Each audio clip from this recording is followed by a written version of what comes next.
50 minutes into Canada's FIFA World Cup match against Qatar in Vancouver, a member of the Canadian coaching staff turned to the referee and uttered 5 chilling words that instantly captured the severity of the situation. His legs hanging off.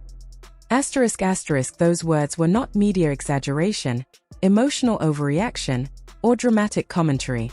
They came from an experienced member of Canada's national team staff, spoken in real time after witnessing the horrific challenge on midfielder Ismael Kone. Canada's head coach, Marsch, later revealed just how devastating the incident was. "You could hear the bones snap," Marsch explained. "It happened right in front of our bench. We all heard it."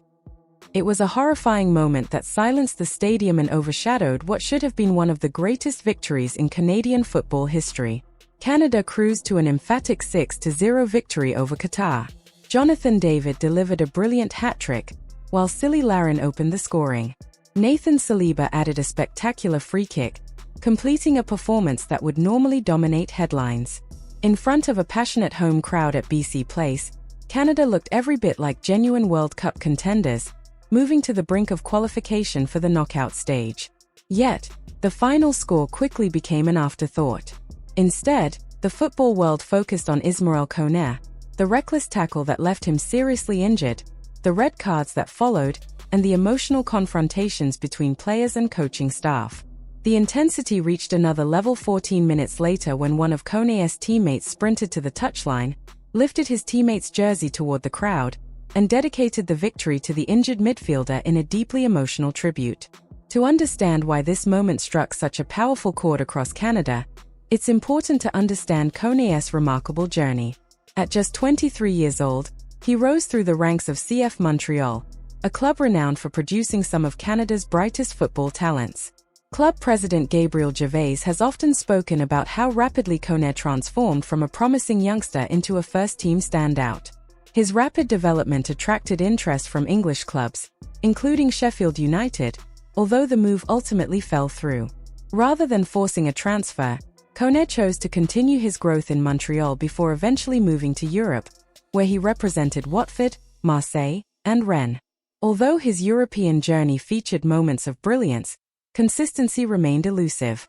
Everything changed this season with Sassuolo in Italy's Serie A. Kone rediscovered his confidence, producing standout performances, including a superb chipped goal against AC Milan. Coaches and teammates described it as the finest and most consistent form of his career. Perfect timing with the World Cup finally arriving. Kone also shared a unique relationship with Marsch. During a friendly against Romania last September, he reacted angrily after being substituted while Canada were leading, confronting his coach in frustration before teammates intervened. While many believed that incident could create long-term tension, it instead strengthened the respect between player and coach. That bond made the heartbreaking injury in Vancouver even more painful, turning what should have been a night of celebration into one of the most emotional moments in Canadian football history. Instead, both sides later revealed that they had moved past the earlier disagreement almost immediately. Ismael Kone spoke openly about how much representing Canada meant to him, explaining that wearing the national team jersey was one of the greatest honors of his career. That passion and commitment made what happened in Vancouver even more heartbreaking, not only for Canadian fans but also for everyone inside the dressing room. Before the injury, Canada had been in complete control of the match. They entered halftime with a commanding 3-0 lead, thanks to a brace from Jonathan David and an early opener from Larin. Qatar had already been reduced to 10 men after Homer Malamin received a straight red card for denying Tajan Buchanan a clear goal-scoring opportunity. Everything pointed toward a comfortable Canadian victory. Then, just 5 minutes into the second half, disaster struck. As Kone released a pass to a teammate, Qatar's Ahmed Medbo lunged in from behind with a reckless, late challenge. The ball was already gone, leaving Kone completely unable to protect himself. The impact was devastating. Players immediately realized the seriousness of the situation. Medbo instantly grabbed his head in disbelief, while Canadian players frantically waved for the medical staff before even gathering around their teammate. Team doctors rushed onto the pitch and quickly fitted an air cast to stabilize Kone's injured leg.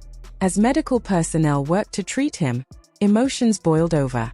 Players from both teams confronted one another, and multiple reports described heated clashes between the benches as tempers flared around the stretcher. Medbo was shown a straight red card for serious foul play, reducing Qatar to just 9 players. Later, it was confirmed that Kone had suffered suspected fractures to both his tibia and fibula. He was immediately transported to a nearby hospital for emergency surgery.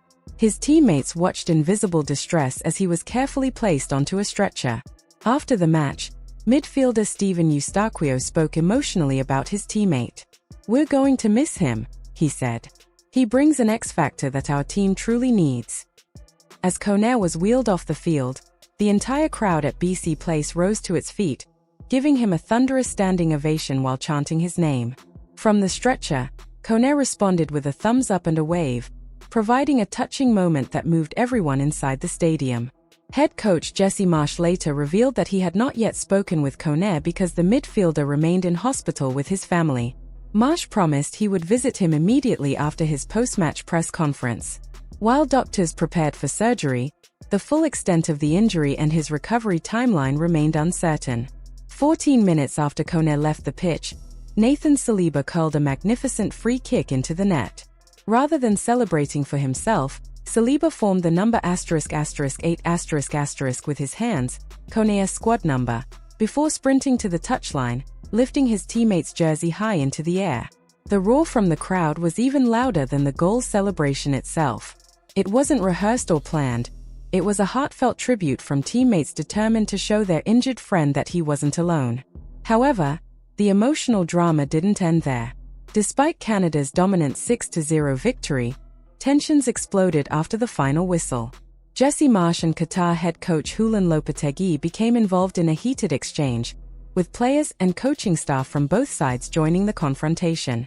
Although neither manager revealed exactly what was said, the fiery scenes ensured that the post-match controversy became almost as significant as the match itself. Marsch had little interest in discussing the heated confrontation that unfolded after the final whistle. When asked about the touchline altercation, his response was short and direct. "****, I'm not spending 1 second discussing that." Instead, Marsch chose to focus on the incident that truly mattered, the devastating injury to Ismael Kone. What Marsch did reveal was both surprising and deeply human. He confirmed that Qatar defender Ahmed Medbo personally entered Canada's dressing room after being sent off to apologize directly to Kone. According to Marsch, Kone later told his teammates that the apology was sincere, and the Canadian coach made it clear that he did not believe Medbo intended to cause such a horrific injury. However, Marsch admitted he was confused by the reaction of the rest of the Qatari bench. While Medbo accepted responsibility and apologized face-to-face, several members of Qatar's coaching staff continued protesting the red card decision during the match. Marsch struggled to understand how anyone could argue against the dismissal after a challenge that resulted in such a serious injury. It highlighted two completely different reactions from the same team, one filled with remorse, the other driven by emotion and frustration. As heartbreaking as the moment was, Canada still has a World Cup to play. Their dominant 6-0 victory, powered by Jonathan David's stunning hat-trick, leaves them in a commanding position in Group B ahead of a decisive clash against Switzerland. For years, Canadian football has been building toward this tournament. Alphonso Davies returned from a lengthy ACL recovery after spending 262 days on the sidelines. Jonathan David has arrived in the best form of his career. Millions of Canadian fans finally have the opportunity to watch their nation host the FIFA World Cup on home soil. Yet, despite all that excitement, Canada now faces the remainder of the tournament without one of its most influential midfielders. Kone had been enjoying the finest stretch of his professional career with Sassuolo in Serie A. His creativity, composure, and ability to control the midfield had become essential to Marsch's tactical system. The coach described him as one of Canada's standout performers throughout the opening World Cup matches, making the loss even more devastating. A fractured tibia and fibula requiring emergency surgery is far more than a tactical setback. It is a life-changing injury for any professional footballer. Marsch